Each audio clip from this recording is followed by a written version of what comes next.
Okay, we're talking about a gun, an AR-15 specifically, that I'm actually incredibly interested in. This is the Blackout Defense. Now, I have not shot this gun. That's why it's up on the B channel, where we post significantly lower effort content.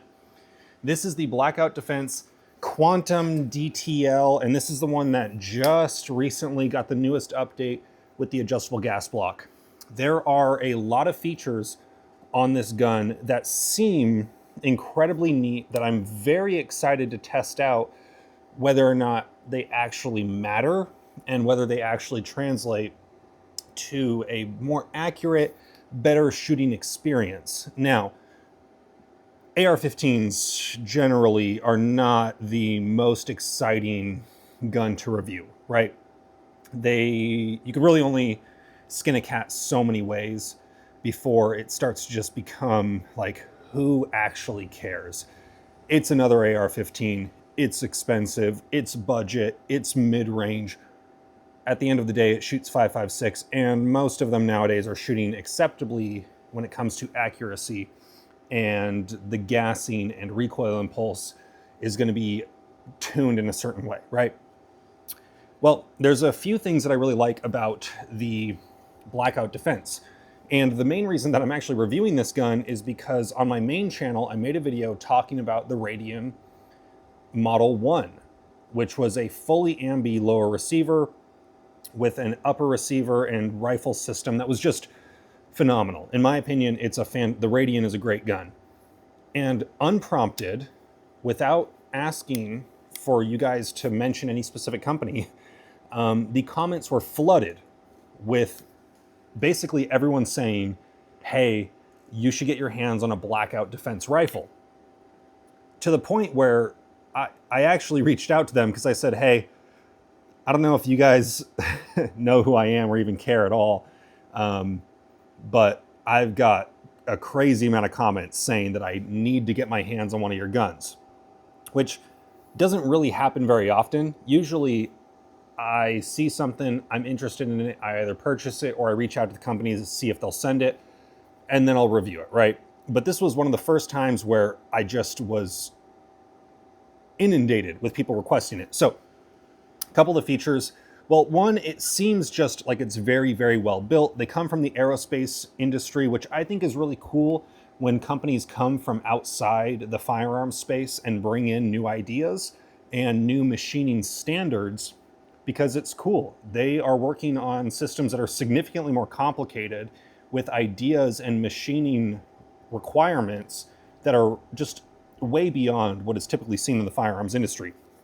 So some of the things that make this cool. One, it seems really well built, right? It's clean machining, very tight fit between the upper and lower receiver without being to the point that you need tools.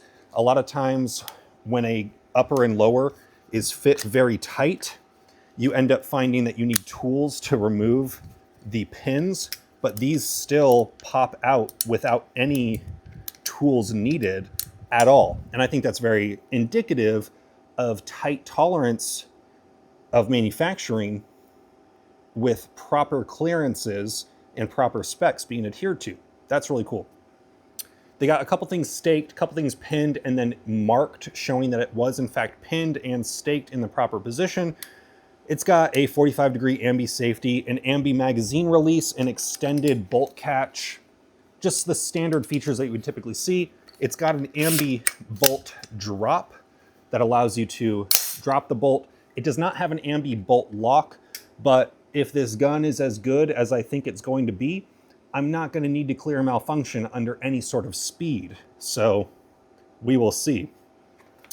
The barrel and upper receiver are really where it shines, but even on the lower receiver, this trigger is absolutely insane. This is the Blackout Zero trigger. Oh, let's take the safety off. Like, no creep at all through the take-up.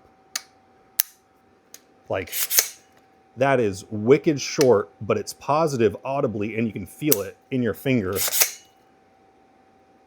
Just a really good trigger.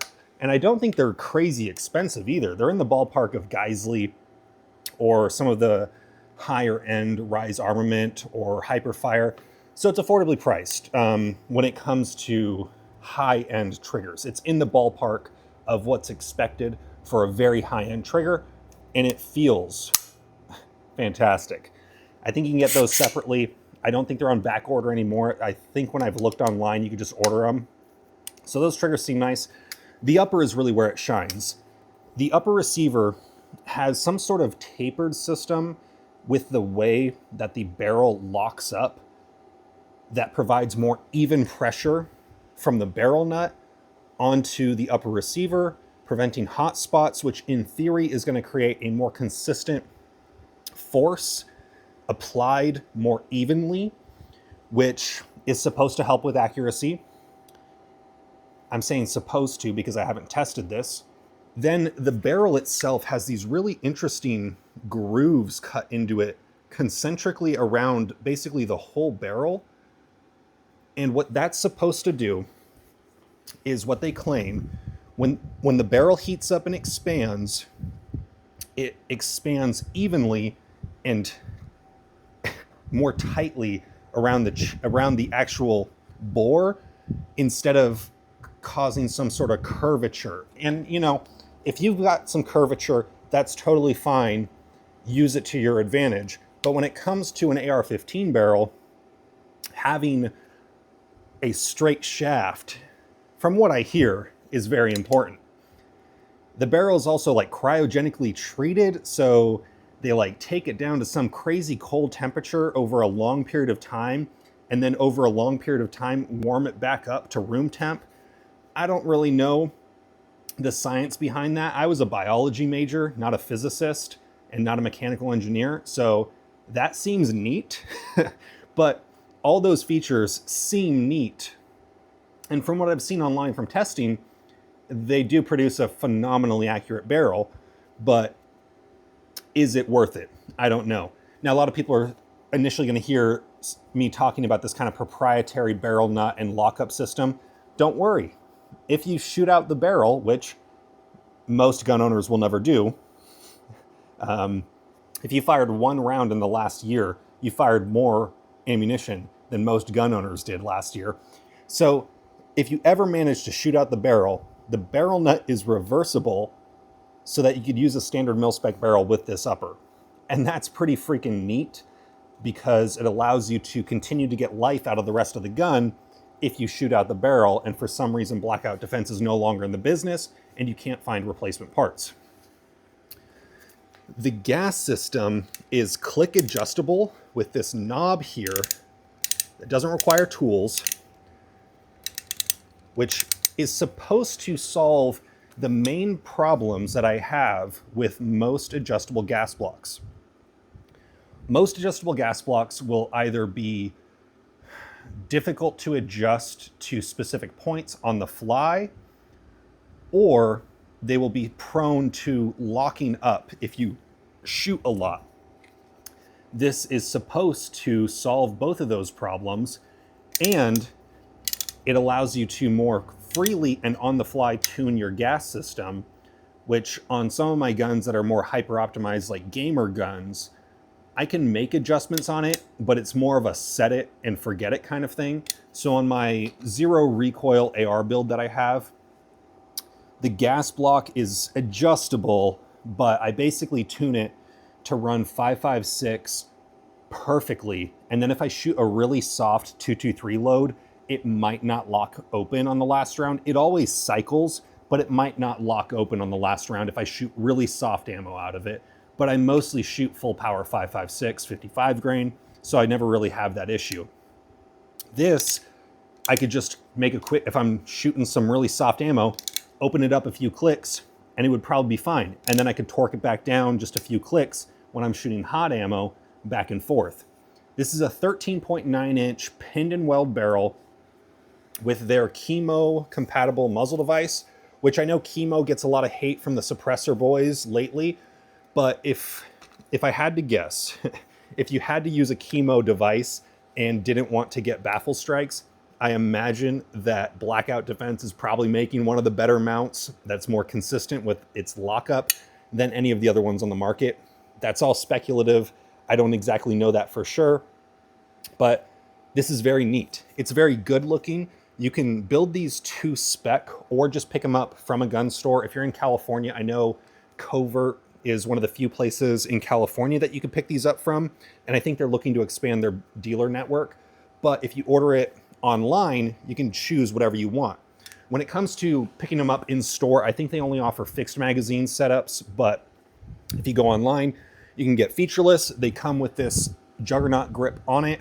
And I believe they're working on their own grip that should more closely aesthetically match and maybe more functionally match. But I have no problem with this grip whatsoever. It's actually one of my preferred non-fin grip, non-pistol grip options because I have pretty long fingers, so I can still use the normal sided safety to take it off safe, and then to put it back on safe, I just come back here with my index finger like so.